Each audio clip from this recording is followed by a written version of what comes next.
What happens when a seasoned journalist decides she's had enough of royal privilege and calls out a prince on live television? Well, you're about to find out, because what unfolded on The View was nothing short of explosive. Before we dive into this incredible confrontation, make sure you hit that subscribe button and drop a comment below, because trust me, you're going to want to discuss this one. The studio lights were blazing as Megyn Kelly settled into the guest host chair, her signature, confidence radiating across the set. She had been invited to co-host for a special episode focusing on media accountability and public figures. Little did anyone know that Prince Harry would be walking into what would become one of the most uncomfortable interviews of his life. "Our next guest needs no introduction," announced Whoopi Goldberg, though there was a slight tension in her voice. "He's here to discuss his latest charitable initiative and his ongoing relationship with the media. Please welcome Prince Harry." The audience applauded as Harry walked onto the set, his usual composed demeanor intact. He settled into the interview chair with practiced ease, flashing that familiar smile that had charmed millions. But Megyn Kelly wasn't smiling back. "Prince Harry, welcome to The View," Kelly began, her tone professional, but noticeably cool.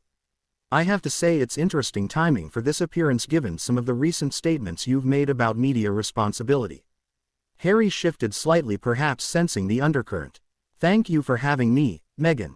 Yes, I think it's more important than ever to have these conversations about how the media operates and the impact it has on real people's lives." "Real people's lives," Kelly repeated, leaning forward slightly.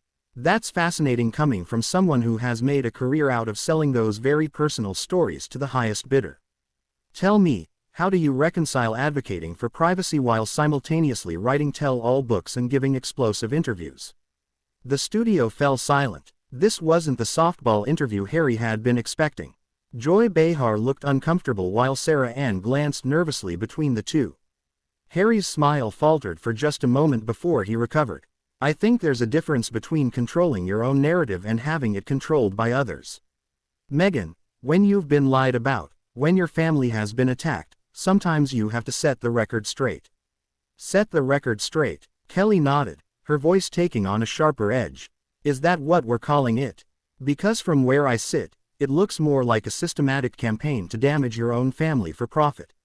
You've accused them of racism, of cutting you off financially, of refusing to protect your wife. Yet here you are, still using your royal title, still trading on the very institution you claim mistreated you." The tension in the studio was palpable. Cameras captured every micro-expression as Harry's jaw tightened. "I think you're oversimplifying a very complex situation, Megyn. The institution and the family are two different things." "Are they?" Kelly shot back. "Because you seem to conflate them whenever it's convenient for your narrative. Your grandmother, who you claim to have loved deeply, was the head of that institution. Your father, who you've publicly criticized, is now the head of that institution. So, when you attack the monarchy, you're attacking them personally, aren't you?" Harry's composure was beginning to crack. "That's not fair, Megyn. You're twisting my words." "I'm using your words," Kelly replied coolly. "Your exact words from multiple interviews in your book. You can't have it both ways, Prince Harry. You can't claim to want privacy while giving interview after interview. You can't claim to want to protect your family while publicly airing their private conversations. And you certainly can't claim to be a victim while living in a multi-million-dollar mansion and signing lucrative media deals." The other hosts exchanged glances, clearly unsure whether to intervene. Whoopi finally jumped in. "Megyn, I think we should let Harry respond." But Kelly wasn't finished. "Oh, I want him to respond. I want him to explain to the mothers watching this show, the single mothers, the women working 2 jobs to make ends meet, how someone who was born into unimaginable privilege, who has never wanted for anything, can position himself as a victim of circumstance." Harry's face was flushed now, his royal training wearing with his obvious frustration. "You don't know what it was like growing up in that environment, Megyn. You don't know what it's like to lose your mother to the very media you're defending. To watch your wife be torn apart by the same machine." "You're right," Kelly acknowledged, but her tone remained unforgiving. "I don't know what it's like to be born into royalty. But I do know what it's like to work for everything I have. I know what it's like to face media scrutiny and criticism without having a team of publicists and a multi-million-dollar platform to fight back, and I know what accountability looks like. The audience was completely silent now, hanging on every word. Harry looked around the table, perhaps hoping for support from the other hosts, but found only uncomfortable faces. Accountability, Harry repeated, his voice rising slightly. Let's talk about accountability, Meghan. Let's talk about the media's accountability for my mother's death, for the racist coverage of my wife, for the lies and distortions that have been printed about my family for decades. Kelly's eyes lit up at this opening. Your mother's death was a tragedy, and no one disputes that. But using her death as a shield for your own choices, for your own actions, that's not honoring her memory. That's exploiting it. And as for your wife, she was a working actress who dated a prince and became a duchess. Media attention comes with that territory. You knew that, she knew that, everyone knew that, she didn't deserve the treatment she received. Harry insisted, his voice tight with emotion. No one deserves unfair treatment, Kelly agreed. But life isn't fair, Prince Harry. And instead of handling it with grace and dignity like your grandmother did for 70 years, like your father has done, like your brother is doing, you chose to burn it all down. And now you want sympathy for the consequences of your own choices. Harry's hands clenched in his lap, his royal composure completely abandoned. Now you think you know everything, don't you, Meghan? You sit here in your ivory tower, passing judgment on people you've never met, situations you've never experienced. Kelly's eyebrows raised, a slight smile playing at the corners of her mouth. Ivory tower. That's rich coming from someone who literally lived in palaces. But you're right about one thing. I do pass judgment. It's called journalism, and it's what I've built my career on. Unlike some people, I didn't inherit my platform. You have no idea what kind of pressure I was under. Harry shot back, his voice cracking slightly, the constant scrutiny, the impossible expectations. Watching my wife struggle with suicidal thoughts because of the treatment she received. The studio audience gasped audibly at this revelation, but Kelly didn't flinch. Those are serious allegations, Prince Harry. And if true, they deserve compassion and proper mental health support, but using them as a cudgel to beat your family with publicly, that's not seeking help, that's seeking revenge. Joy Behar finally found her voice. Meghan, maybe we should focus on Harry's charitable work. But Kelly waved her off. No, Joy. This is exactly the kind of softball treatment that's enabled this behavior. Prince Harry came on this show to promote himself and his causes while positioning himself as a victim. I think the audience deserves to hear some hard truths. Harry leaned forward, his eyes flashing with anger. Hard truths. You want hard truths, Meghan. The hard truth is that the British press killed my mother and they were trying to do the same thing to my wife. The hard truth is that my own family threw us to the wolves to protect themselves. Your mother chose to get in that car, Kelly replied bluntly, causing audible gasps from the audience. She chose to not wear a seat belt. She chose to be with a man who was driving recklessly. Yes, the paparazzi were pursuing them, and yes, that was wrong. But at some point, personal responsibility has to enter the equation. Harry's face went white, then red. How dare you? How dare you sit there and blame my mother for her own death? I'm not blaming her, Kelly clarified. Her voice steady despite the explosive atmosphere. I'm pointing out that life is complicated, that tragedy often involves multiple factors, and that turning your mother into a political weapon to justify your own choices dishonors her memory. Whoopi tried to interject again. Maybe we should take a commercial break. No, Harry said firmly, his voice shaking with rage. I want to finish this. You think you're so clever, Meghan, with your gotcha questions and your superior attitude, but you're just another media parasite feeding off other people's pain for your own gain.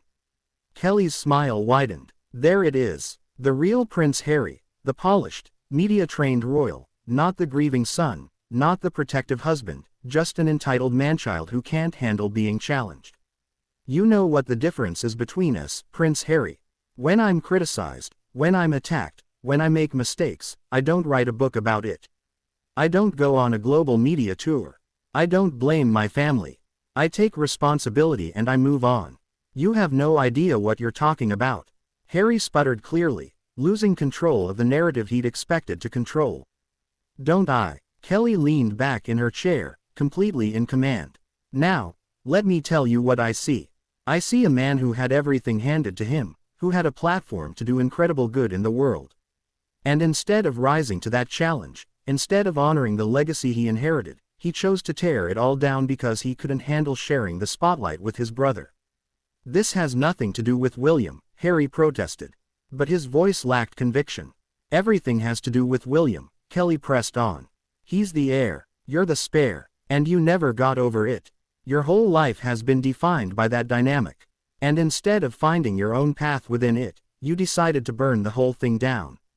Your book, your interviews, your constant complaints, they all come back to the same thing. You resenting your brother for being born first. Harry stood up abruptly, his chair scraping against the floor. I don't have to sit here and listen to this. Actually, you do, Kelly said calmly, not moving from her seat. You booked this appearance. You came here to sell your narrative. But narratives work both ways. And right now, the story being told is about a privileged man who can't handle criticism. Sarah N. finally spoke up. Harry, please sit down. Let's try to have a civil conversation. But Harry remained standing, his chest heaving. Civil? There's nothing civil about what she's doing. She's ambushing me, twisting my words, attacking my family. I'm asking you questions, Kelly replied evenly. The same questions millions of people are asking. If you can't answer them, if you can't defend your choices without throwing a tantrum, then maybe you shouldn't be doing interviews at all. You think this is a tantrum? Harry's voice was getting louder now. You think standing up for my wife, for my children, for my mother's memory is a tantrum? I think using them as shields while you attack everyone around you is cowardly. Kelly shot back. I think trading on their pain for profit is despicable. And I think hiding behind victimhood when you're one of the most privileged people on the planet is pathetic. The audience was completely silent now. The tension so thick you could cut it with a knife. Harry looked around the table, his eyes wild, clearly searching for an ally or an escape route. You know what, Meghan? Harry said finally, his voice dropping to a dangerous whisper. You're everything that's wrong with modern media. You're cruel, you're heartless. And you're exactly the kind of person who made my life hell growing up. Kelly nodded thoughtfully. And you, Prince Harry, are everything that's wrong with modern celebrity culture. You want all the benefits of fame without any of the responsibilities. You want sympathy without accountability. You want to be seen as a victim while living like a king. The words hung in the air like a challenge thrown down at dawn. Harry's face cycled through emotions, rage, hurt, disbelief, before settling into something cold and calculating.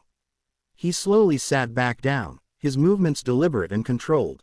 You want to play this game, Meghan? Harry said quietly, his voice taking on a tone none of them had heard before. Fine, let's talk about accountability. Let's talk about your accountability. How many lives have you destroyed with your reporting? How many families have you torn apart for ratings? Kelly's confident demeanor flickered for just a moment. I report the truth, Prince Harry. Something you seem allergic to. Harry laughed bitterly. Is that what you call it when you spend weeks attacking a grieving family? When you turn tragedy into entertainment? You talk about my mother like she was some reckless teenager instead of a woman being hunted by photographers who saw her as nothing but a commodity. Your mother was a grown woman who made choices, Kelly insisted. But there was less fire in her voice. Now, my mother was 36 years old, Harry continued, his voice gaining strength.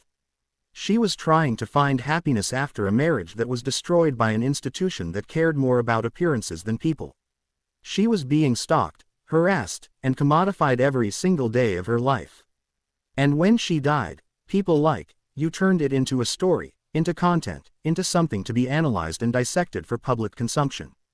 Whoopi leaned forward. Harry, I think we all understand your pain. Do you? Harry turned to her, his eyes blazing because Meghan here just told a national television audience that my mother was responsible for her own death. She sat there comfortable in her chair and reduced one of the most traumatic events in modern royal history to a lesson about personal responsibility. Kelly shifted uncomfortably. I didn't say she was responsible. I said multiple factors were involved. You said she chose to get in that car. Harry fired back. You said she chose not to wear a seat belt. You reduced her final moments to a series of bad choices instead of acknowledging that she was running for her life from the very media machine you represent. The audience was completely captivated now watching this role reversal as Harry found his footing and Kelly began to look less certain. And you want to talk about my book, my interviews. Harry continued, his voice building momentum. At least I'm telling my own story. At least, I'm speaking my own truth instead of letting others define me. You've made a career out of telling other people's stories. Often without their permission, often without their consent. Joy Behar tried to lighten the mood. Well, that's what journalists do, Harry. Is it? Harry turned to her. Is that what journalism is? Because I thought journalism was supposed to be about holding power accountable, about speaking truth to authority. Instead, what I see is a media ecosystem that protects the powerful and attacks the vulnerable, that turns human suffering into entertainment. Kelly found her voice again. You're not vulnerable, Prince Harry. You're one of the most privileged people alive. Privilege doesn't protect you from pain, Harry shot back. Privilege doesn't protect you from loss. Privilege doesn't protect you from watching the woman you love contemplate suicide because of the treatment she's receiving. You think money and titles make you immune to human suffering. I think they give you resources that most people don't have, Kelly replied. But her earlier confidence was gone. Resources. Harry's voice rose again. What resources? A family that leaked stories about me to protect themselves. An institution that hung my wife out to dry. A media that turned every aspect of our lives into content. Tell me, Meghan, what resources should I have used when my wife was getting death threats? When she was being called names I won't repeat on television. When she was being compared to my mother in the cruelest possible ways, the studio was dead quiet. Even the camera operators seemed frozen in place. You want to know why I wrote that book? Harry continued, his voice dropping to almost a whisper. Because for 38 years, other people have been writing my story. Other people have been deciding who I am, what I think, what I feel. And most of those people have never met me, never spoken to me, never cared about me as a human being. Kelly tried to regain control. But surely you understand that public figures are subject to scrutiny. Scrutiny. Yes. Harry nodded. But what happened to my wife? What happened to my mother? That wasn't scrutiny. That was harassment. That was abuse. And the fact that you can't see the difference, the fact that you think it's acceptable because we're royal, that tells me everything I need to know about you and the industry you represent. Sarah Ann looked visibly moved. Harry, I think a lot of people don't realize the human cost of fame. That's exactly right, Harry said, turning to her gratefully. Everyone sees the palaces and the titles and the ceremonies. Don't see the children crying because their father is being attacked in the press. They don't see the sleepless nights, the security concerns, the way every normal human moment becomes a potential scandal. Kelly made one last attempt to regain the upper hand. But you chose to stay in the public eye. You could have stepped back quietly. Harry turned back to her and for a moment his expression was almost pitying. Could I, Meghan, could I really? Because every time I tried to step back, every time I tried to find privacy, the media followed. Every time I tried to protect my family, you found new ways to intrude. The only choice you gave me was to control my own narrative or let you control it for me. So, you chose profit, Kelly said weakly. I chose survival, Harry corrected. I chose to tell my story before you could twist it beyond recognition. I chose to define myself before you could define me. And clearly, based on your reaction today, that was the right choice. Whoopi finally stepped in decisively. I think we need to wrap this up, but Harry wasn't finished. No, Whoopi, let me finish. Meghan came here today thinking she was going to expose me. Thinking she was going to tear me down in front of your audience. Instead, she's exposed herself. She's shown everyone exactly what I've been talking about. The cruelty, the lack of empathy, the willingness to use other people's pain for entertainment. He stood up again, but this time with dignity rather than anger. I came here to talk about my charitable work, about the causes I care about making a positive difference in the world. Instead, I got attacked, dismissed, and had my mother's death used as a weapon against me. If that's what passes for journalism today, then maybe the problem isn't with the people being interviewed.